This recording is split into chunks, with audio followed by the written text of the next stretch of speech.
오늘 우리에게 주시는 하나님의 말씀은 로마서 10장 1절에서 21절까지 말씀입니다. 이 계시의 말씀을 통해서 하나님의 음성 들으시기를 바랍니다. 형제들아, 내 마음에 원하는 바와 하나님께 구하는 바는 이스라엘을 위함이니 곧 그들로 구원을 받게 함이라. 내가 증언하노니 그들이 하나님께 열심히 있으나 올바른 지식을 따른 것이 아니니라. 하나님의 의를 모르고 자기 의를 세우려고 힘써 하나님의 의에 복종하지 아니하였느니라. 그리스도는 모든 믿는 자에게 의를 이루기 위하여 율법의 마침이 되시니라. 모세가 기록하되 율법으로 말미암는 의를 행하는 사람은 그 의로 살리라 하였거니와 믿음으로 말미암는 의는 이같이 말하되 내 마음에 누가 하늘에 올라가겠느냐 하지 말라 하니 올라가겠느냐 함은 그리스도를 모셔내리려는 것이요, 혹은 누가 무저강에 내려가겠느냐 하지 말라 하니 내려가겠느냐 함은 그리스도를 죽은 자 가운데서 모셔 올려려는 것이다. 그러면 무엇을 말하느냐? 말씀이 내게 가까워 내 입에 있으며 내 마음에 있다 하였으니 곧 우리가 전파하는 믿음의 말씀이라. 네가 만일 내 입으로 예수를 주로 시인하며 또 하나님께서 그를 죽은 자 가운데서 살리신 것을 내 마음에 믿으면 구원을 받으리라. 사람이 마음으로 믿어 의에 이르고 입으로 시인하여 구원에 이르느니라. 성경에 이르되 누구든지 그를 믿는 자는 부끄러움을 당하지 아니하리라 하니 유대인이나 헬라인이나 차별이 없음이라. 한 분이신 주께서 모든 사람의 주가 되사 그를 부르는 모든 사람에게 부요하시도다. 누구든지 주의 이름을 부르는 자는 구원을 받으리라. 그런즉 그들이 믿지 아니하는 이를 어찌 부르리요? 듣지도 못한 이를 어찌 믿으리요? 전파하는 자가 없이 어찌 들으리요? 보내심을 받지 아니하였으면 어찌 전파하리요? 기록된 바 아름답도다 좋은 소식을 전하는 자들의 발이여 함과 같으니라. 그러나 그들이 다 복음을 순종하지 아니하였도다. 이사야가 이르되 주여 우리가 전한 것을 누가 믿었나이까 하였으니 그러므로 믿음은 들음에서 나며 들음은 그리스도의 말씀으로 말미암았느니라. 그러나 내가 말하노니 그들이 듣지 아니하였느냐? 그러지 아니하니 그 소리가 온 땅에 퍼졌고 그 말씀이 땅 끝까지 이르렀도다 하였느니라.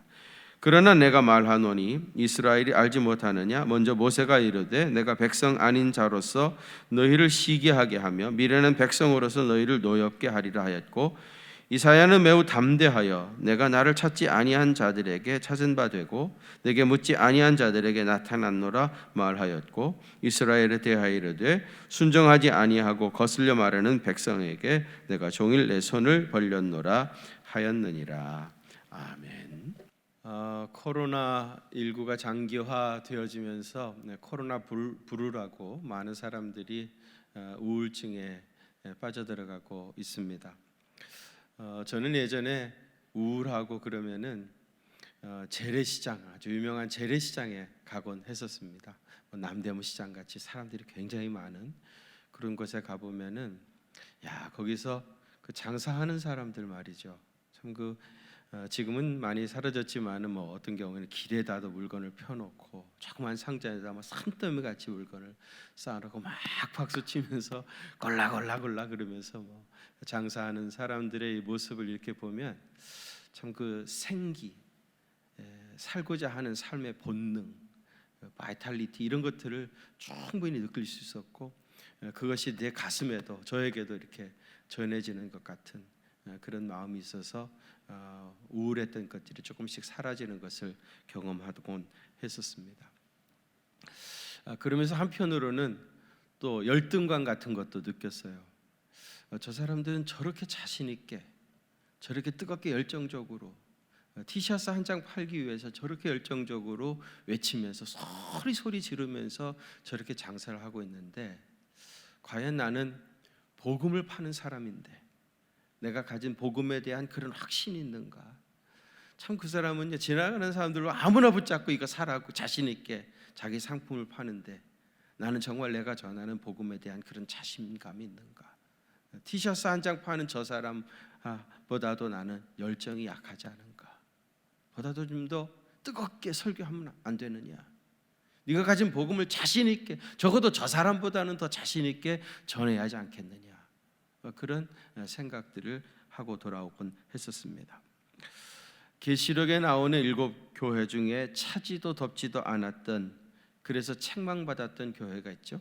라오디게아 교회입니다. 차든지 덥든지 하라.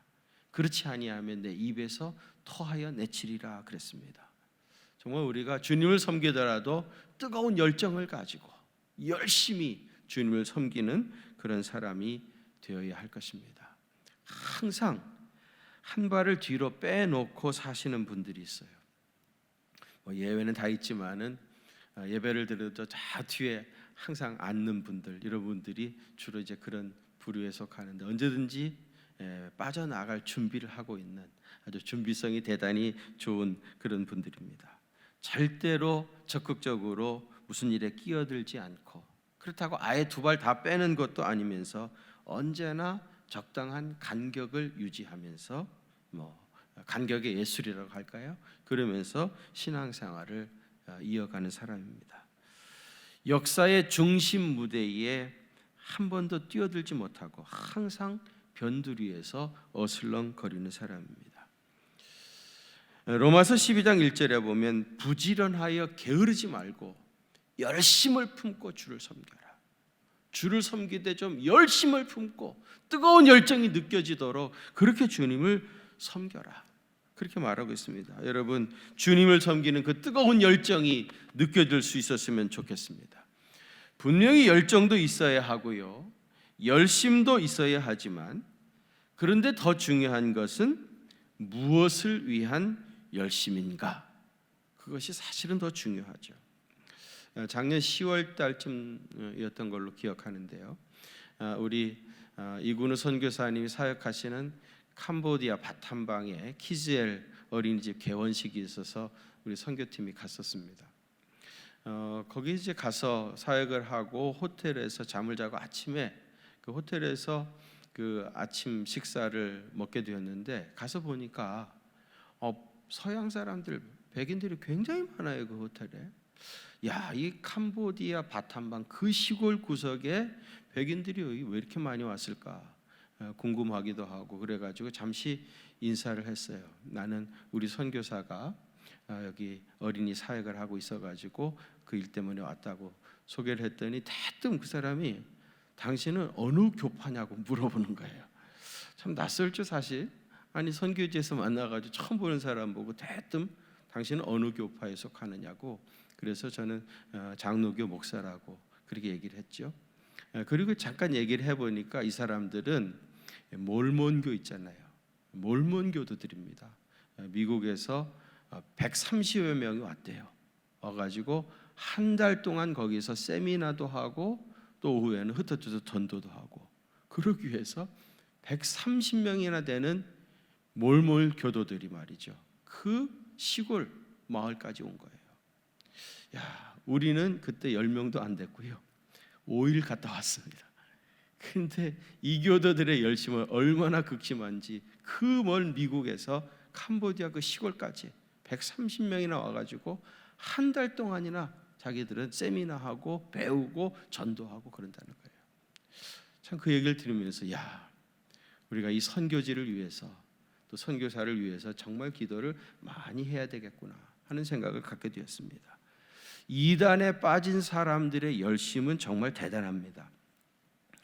특별히 유대인들의 종교적인 열심, 정말 대단한 사람들이죠. 바울 자신도 예수님 만나기 전에는 그런 사람이었습니다. 다메섹까지 가서 예수 믿는 사람 잡아 죽이겠다고 붙잡으러 갔던 사람이 사도 바울입니다. 열정으로 말하라면은 둘째 가라면 서러웠던 사람이 바울입니다. 오늘 보면 2절에서 유대인들을 향하여 그들이 하나님께 열심히 있으나 올바른 지식을 따른 것이 아니라고 했습니다.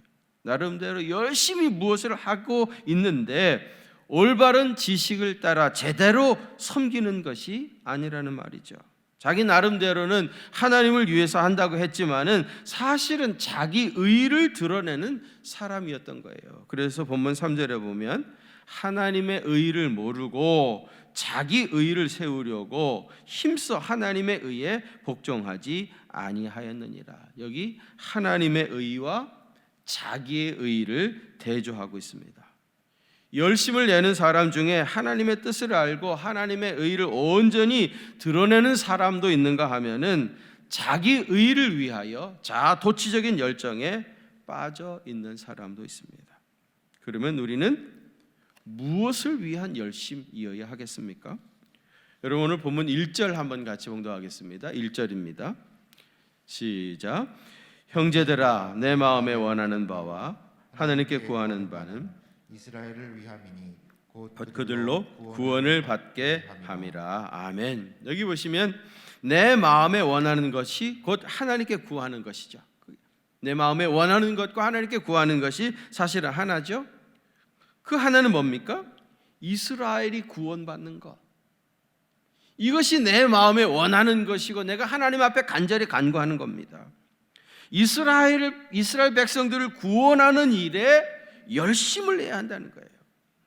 로마서 9장에서부터 11장은요, 바울의 동족 유대인의 구원 문제를 취급하고 있다고 말씀을 드렸는데요, 유대인들은 하나님께 열심을 낸다고 하면서 실제로 하나님의 뜻을 제대로 알지 못하고 바른 지식이 없이 결국 자기 의를 드러내기 위해서 오히려 더 율법에 깊이 빠져들어가고 있었던 겁니다. 이러한 모습이 사도 바울이 볼 때 너무 안타까웠던 거예요. 바울은 자기 자신의 옛 모습을 보고 있는 것 같아서 너무 안타까웠던 겁니다. 여러분, 기본적으로 열정이 중요한데 바른 지식을 가지고 알고 뛰는 열정이어야 합니다. 그래서 오늘 우리 본문 9절 이하에서는 구원에 이르는 과정을 아주 정확하게 설명하고 있습니다. 여러분, 구원을 어떻게 받습니까? 9절과 10절 한번 같이 봉독합시다. 시작. 네가 만일 내 입으로 예수를 주로 시인하며 또 하나님께서 그를 죽은 자 가운데서 살신 것을 내 마음에 믿으면 구원을 받으리라. 사람이 마음으로 믿어 의에 이르고 입으로 시인하여 구원에 이르느니라. 아멘. 간단하게 말씀드리면 뭐예요? 마음으로 믿고 입으로 예수를 주라 시인하면 구원을 받는 겁니다.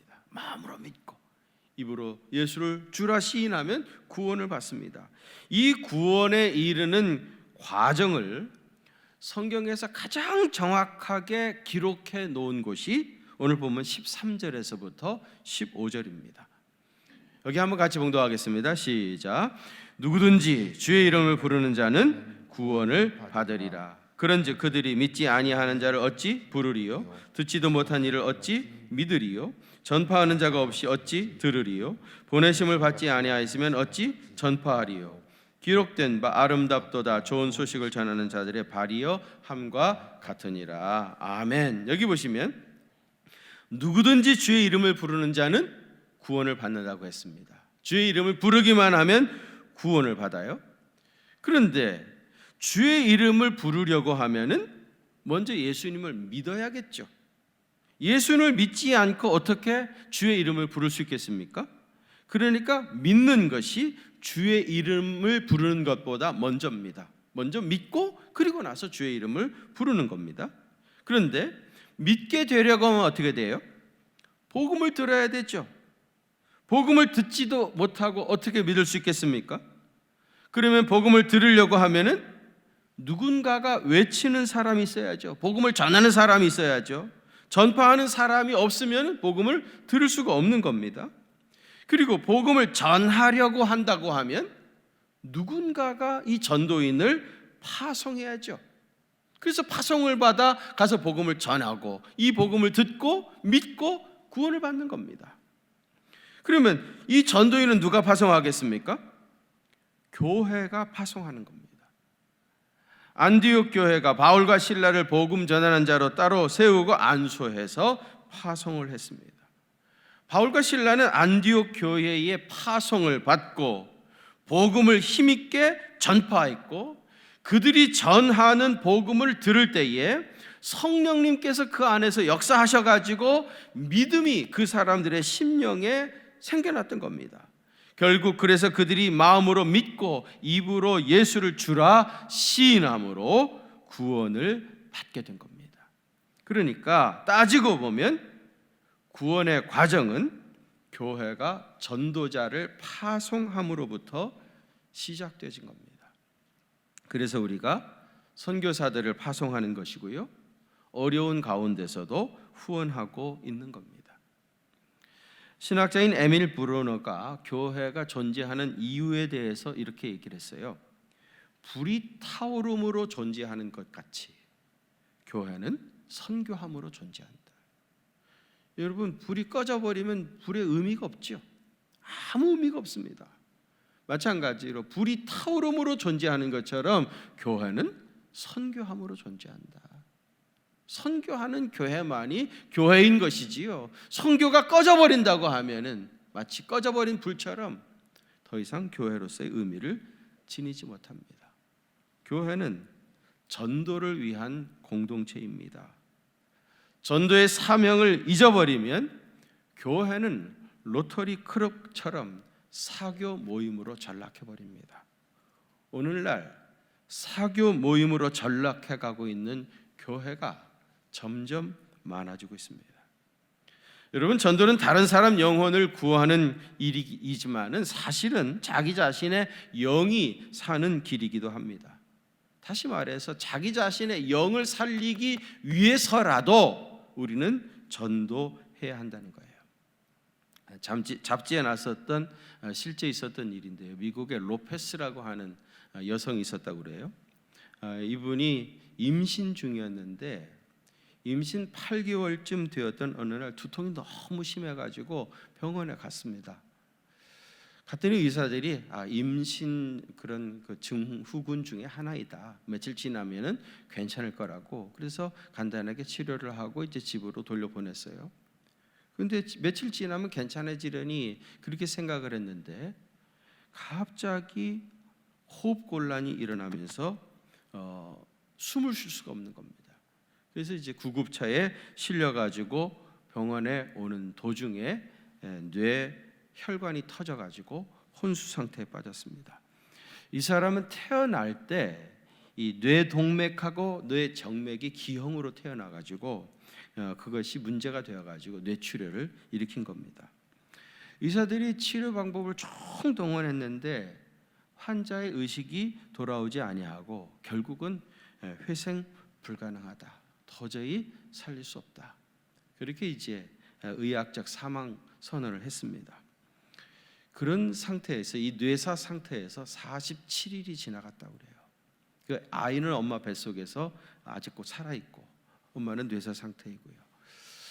이제 그런 상태에서 엄마의 배에 칼을 대가지고 아이를 꺼낸다면 뭐 엄마를 죽이는 거나 마찬가지니까 수술도 하지 못하고, 그냥 가만히 두자니 엄마와 아기가 다 죽을 것 같고 어떻게 하지 못하고 그냥 시간만 그렇게 흘러가고 있었던 겁니다. 그런데 놀라운 일이 일어난 거예요. 뱃속에 아기가 막 움직이면은요, 엄마가 꿈틀꿈틀 그러는 거예요. 처음에는 본능적인 반응이겠지. 이미 뇌는 죽었으니까 뇌는 죽은 상태인데 아기가 움직이면 엄마가 꿈틀꿈틀 움직이는 거예요. 점점 아기가 움직일 때마다 그 뇌사 상태에 있던 엄마의 의식이 조금씩 돌아오기 시작을 했다고 그래요. 그러다가 완전히 의식이 없는 상태에서 아이를 출산하게 됐답니다. 자연 분만하게 됐다고 그래요. 쌍둥이 아이를 낳은 겁니다. 그리고 아이가 태어나서 8일이 지난 후에 이 엄마의 의식이 그때 돌아왔다고 그래요. 여러분, 이 실제 있었던 이야기가 우리에게 어떤 의미를 주겠습니까? 아이를 출산하는 것이 죽어가는 엄마를 살렸다는 이야기 아니겠습니까? 마찬가지로 전도하면 우리 영이 삽니다. 복음을 전하는 과정에서 내 영이 사는 거예요. 장기화된 이 코로나19로 말미암아서 혹시 영혼의 침체를 느끼는 분 계십니까? 내 영이 죽어가고 있는 것 같은 그런 안타까움이 있습니까? 그러면 전도해 보시기를 바랍니다. 선교하는 일에 동참해 보시기를 바랍니다. 여러분, 자신이 삽니다. 성령으로 충만해지게 될 것입니다. 성령 충만해서 전도하는 것이 아니고요, 전도하다 보면 성령으로 충만해지는 거예요. 사람들은 착각을 해요. 성령 충만해지면 전도해야지. 그리고 성령 충만해질 때를 기다리는 겁니다. 여러분 가만히 있는데 성령 충만해지겠습니까? 생각을 바꾸십시오. 전도를 하다 보면 성령으로 충만해지는 것이지 성령 충만해서 전도하는 게 아닙니다. 사랑하는 성도 여러분, 뜨거운 열정을 가지시고 그리스도의 복음을 위해서 마지막 타는 불꽃처럼 그렇게 살아가시기를 바랍니다.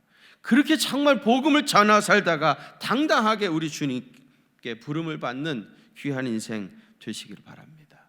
18세기에 미국의 대각성 운동을 일으켰던 조지 휘필드라고 하는 아주 유명한 부흥사가 있습니다. 이 휘필드는요, 복음에 사로잡혀 가지고 30년 동안이나 자기 몸을 전혀 돌보지 않고 초인적으로 헌신했던 사람입니다. 이분이 일주일에 50시간 정도 설교를 했다고 그래요. 그러니 얼마나 영과 육이 피곤하고 지쳤겠습니까?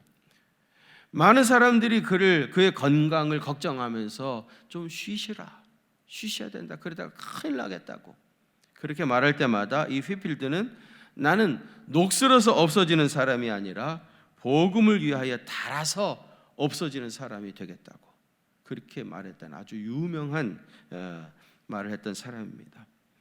1770년 9월 29일 날 그날도 전도 집회를 마치고 자기 집으로 돌아가는데 엑스트라고 하는 작은 마을에 도착하게 됐다고 그래요. 근데 휘필드가 이 마을에 왔다 하는 소식을 듣고요, 그 동네 사람들이 다 모인 거예요. 그를 통해서 그가 전하는 복음을 듣겠다고 모인 겁니다. 근데 이 마을에 촌장되는 사람이 가만히 보니까 이 휘필드가 지금 너무 지쳐 있어가지고 도저히 그 상태로서는 설교를 할 수가 없다, 집회를 인도할 수 없다고 느낀 겁니다. 찾아가가지고 목사님은 지금 설교하러 강단에 가실 것이 아니고 병원에 가셔야겠습니다. 병원에 가시는 것이 옳습니다. 큰일 납니다. 그러면서 이제 만류를 했어요. 그랬더니 이 휘필드가 그런 고백을 하죠. 하나님 앞에 교회에 가서 이런 고백을 합니다. 주님, 종이 주님을 사랑합니다. 주님이 날 위해 죽어 주셨사오니 나 주님 위해 죽을 수만 있다면 얼마나 큰 영광이겠습니까? 주님, 내 몸은 지쳐 있고 내 몸은 힘이 없지만은 이 일이 나는 너무나도 좋아서 나는 이 일을 하지 않을 수가 없습니다. 오늘 몰려온 저들에게 어떤 말씀을 증거하기를 원하십니까? 주님 종에게 말씀을 주십시오. 내가 주님의 그 신비한 복음을 내 혀끝에 마지막 힘이 남아있는 한, 내 다리에, 내 손끝에 마지막 힘이 남아있는 한 나는 그 복음을 증거하겠습니다. 그리하여 내 영혼이 다 닳아서 더 이상 쓸모없을 때 주님 나를 불러주십시오. 그때 나는 주님의 얼굴을 뵙기 바랍니다. 그렇게 기도를 간절히 드리고 휘필드는 온 힘을 다하여 그날도 열정적으로 복음을 전했습니다. 그날도 많은 사람들이 예수님을 영접하고 구원받는 역사를 체험했습니다. 그 다음 날이 주일이었다고 그래요.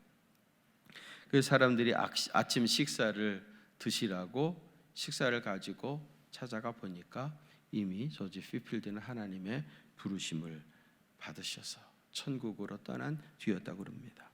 여러분, 유명한 일화입니다마는 조지 휘필드처럼 복음을 증거하는 일에 우리의 마지막 힘을 다 쏟아부어야 할 것입니다. 하비 콕스라고 하는 미국의 하버드 대학의 사회 윤리학 교수가 있는데요. 이분이 세큘러 시티라고 세속 도시라고 하는 책을 썼습니다. 이 책에 현대인의 특징을 두 가지로 설명을 했어요. 그 첫 번째는 익명성입니다. 익명성. 자기를 드러내려고 하지 않는 거예요. 자기 이름을 밝히려고 하지 않는 겁니다. 여러분, 옛날에는 우리가 서로 다 알고 지냈죠. 뭐 조그만 마을에서 서로 다 알고 다 가족같이 지내니까 자기 집에 문을 잠글 필요가 없었어요. 다 열어놓고 살았습니다. 그래서 그런 말도 있었죠. 문 잠그면 복이 못 들어온다. 다 문 열어놓고 살라. 우리가 다 가족 같은데 다 문을 열고 살아요. 어쩌다가 손님이 오면은요, 우리 집에 숟가락이 부족하면은 그냥 남의 집에 가서 가져다가 쓰는 거예요. 내 집에 숟가락이 없으면 그 어디가 있는 겁니까? 저 집에 가 있는 거예요. 그래서 뭐라 그래요? 가까이 잘 아는 사람은 뭐라 그럽니까? 숟가락 몇 개 있는 것까지 다 안다. 그런 얘기했던 겁니다. 더 서로 한 집처럼 가족같이 그저 같이 그리고 다 문 열어놓고 살았던 거예요. 우리 참외 밭에 참외가 열렸었는데 그게 없어졌어요. 어떻게 됐겠습니까? 이웃집 아이가 와서 따먹은 거죠. 다 가족 같으니까. 이웃집 아이가 와서 따먹은 것을 도둑질했다고 말하지 않았습니다. 그걸 뭐라고 그랬죠? 서리했다 그러죠. 서리라고 하는 말을 애써 번역하자고 하면 장난 도둑질이라고 할까요? 그건 도둑질이 아니죠. 한 가족인 게 내 아들이나 마찬가지니까. 내 아들이 아버지 밭에 와서 참외를 따먹은 거를 무슨 도둑질이라고 하겠습니까? 그런데 현대는 어떻습니까? 다 문을 걸어 잠그고 삽니다. 외출할 때 제일 중요한 게 뭐예요? 문 제대로 잠겼는지 확인하는 겁니다. 그런데 문만 잠그는 것이 아니고 마음까지 잠그는 것이 이게 문제인 거예요. 코로나19로 말미암아서 오히려 우리는 이 마음의 장벽들이 더 심화되어지고 있습니다. 여러분, 마음을 걸어 잠그고 사는 것, 그것이 익명성 사회의 특징입니다. 자기 이름을 밝히지 아니하고 자기를 드러내지 않는 겁니다. 자기의 얼굴을 드러나면 불편하다고 생각하는 거예요. 그래서 자기 이름 대신에 뭘 통합니까? 아이디로 통하는 거예요. 아이디는요, 사용하다가 조금 불편하지만 얼마든지 하루에도 몇 번씩 바꿀 수 있는 것이 자기 아이디입니다. 다른 사람에 대하여 문을 열지 못하고 자기 자신 안에 갇혀 사는 병이 있습니다. 뭡니까? 자폐증이죠. 어쩌면 세속 도시에 살고 있는 현대인들은 어느 정도 다 자폐증에 빠져 있는 사람이라. 마음을 열지 못하고 이웃과 마음과 정을 나누지 못하고 자기 자신에게 갇혀가지고 살아가는 어느 정도 자폐증 환자라고 말하지 않을 수 없을 겁니다. 두 번째로는 이동성이라고 그랬습니다. 옛날에는요, 보통 태어났던 자기 집에서 평생 살다가 그 집에서 죽으면 그 동네에 있는 자기 선산에 묻혔습니다. 죽어서도 자기 집을 떠나지 못하는 삶을 대부분의 사람들이 살았습니다. 그러나 지금은 사회 변동과 직장을 따라 가지고 많이 이사를 다니죠. 저도 한번 대충 생각해 보니까 한 15번 정도 이사한 것 같습니다. 만약에 여러분들이 혹시 지금 사시는 집에서 15년, 20년씩 사시는 분이 계신다고 하면은 굉장히 특별하신 분입니다. 지금은 동네를 이사하는 정도가 아니고 도시뿐만 아니라 대륙을 이사하면서 살아가는 사람들도 많이 생겼습니다.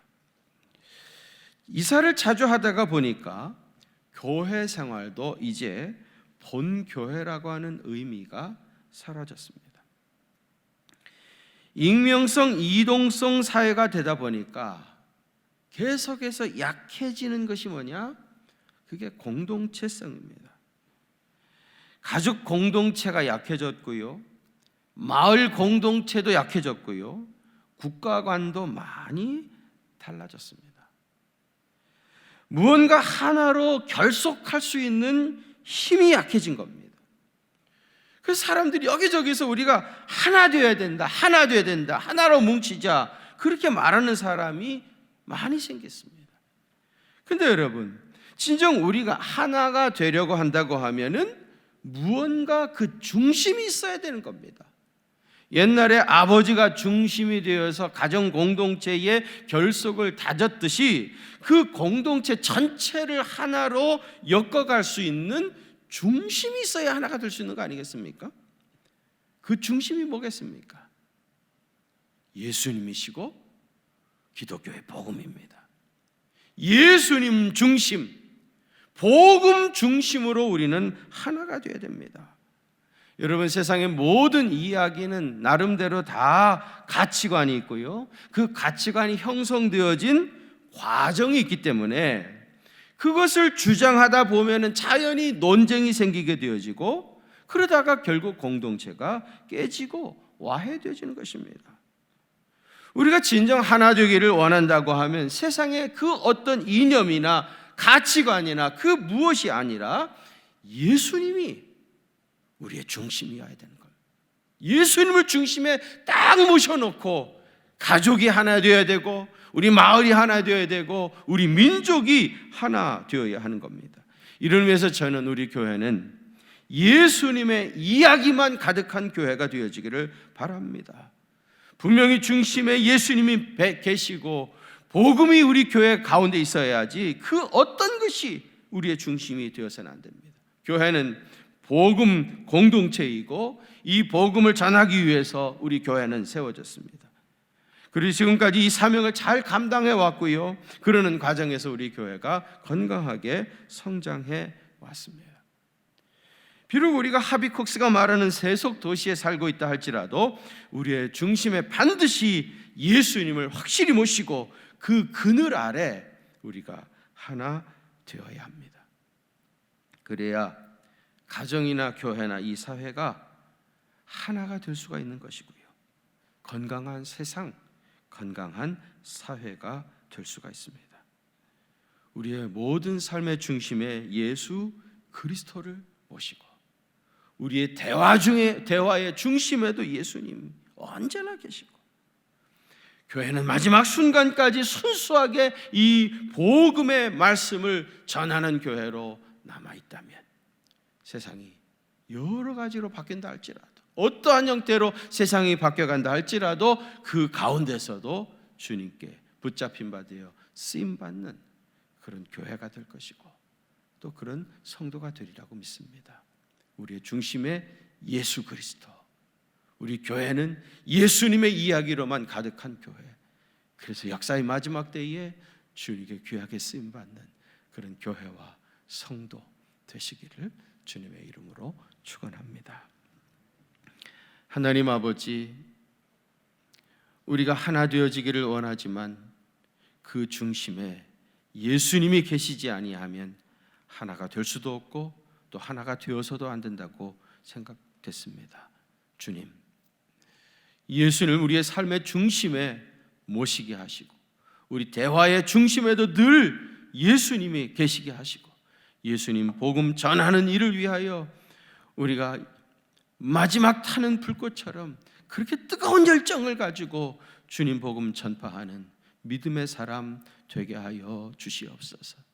그래서 복음 전하는 현장에서 하나님의 영으로 충만하여지게 하시고, 그래서 성령님의 놀라운 역사들이 나타나게 하여 주시옵시고, 하나님 살아계심을 증거하며 살 수 있는, 많은 사람들에게 보여주며 살 수 있는 믿음의 사람 되어서 세상의 모든 어두움, 또 불이, 악한 것들, 복음을 대적하는 이 모든 악한 것들이 물러가고 그리스도의 계절이 도래하는 놀라운 성령님의 역사가 나타나도록 주님 도와 주옵소서.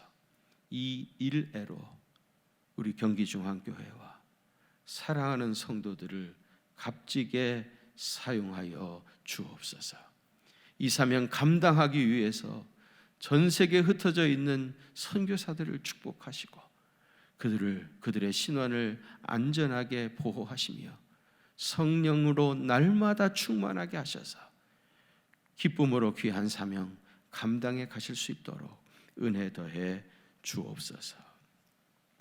이제는 우리 주님 예수 그리스도의 그 크신 은혜와 하나님 우리 아버지의 무한하신 사랑하심과 성령님의 위로하심과 교통하심이 우리 경기중앙교회 사랑하는 성도들과 또 저들의 가정과 그 생업의 현장들 위에, 또 우리 조국 대한민국과 전 세계 모든 나라의 백성들 위에 이제로부터 영원토록 함께 계시옵기를 간절히 축원하옵나이다. 아멘.